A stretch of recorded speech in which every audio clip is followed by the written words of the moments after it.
Cosette went out. The door closed behind her. Chapter 4 Entrance on the scene of a doll.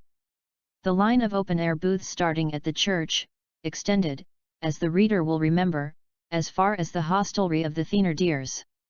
These booths were all illuminated, because the citizens would soon pass on their way to the midnight mass, with candles burning in paper funnels, which, as the schoolmaster, then seated at the table at the Thénardiers observed, produced a magical effect. In compensation, not a star was visible in the sky.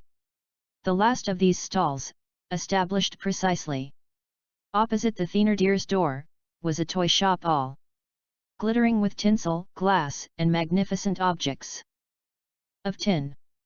In the first row, and far forwards, the merchant had placed on a background of white napkins, an immense doll, nearly 2 feet high, who was dressed in a robe of pink crepe, with gold wheat ears on her head, which had real hair and enamel eyes.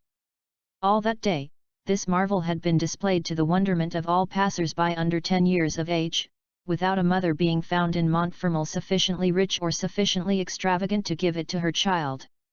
Éponine and Azelma had passed hours in contemplating it, and Cosette herself had ventured to cast a glance at it, on the sly, it is true.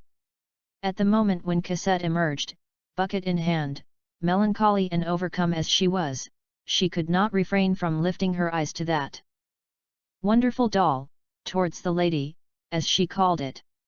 The poor child paused in amazement. She had not yet beheld that doll close to. The whole shop seemed a palace to her. The doll was not a doll, it was a vision. It was joy, splendor, riches, happiness, which appeared in a sort of chimerical halo to that unhappy little being so profoundly engulfed in gloomy and chilly misery. With the sad and innocent sagacity of childhood, Cosette measured the abyss which separated her from that doll.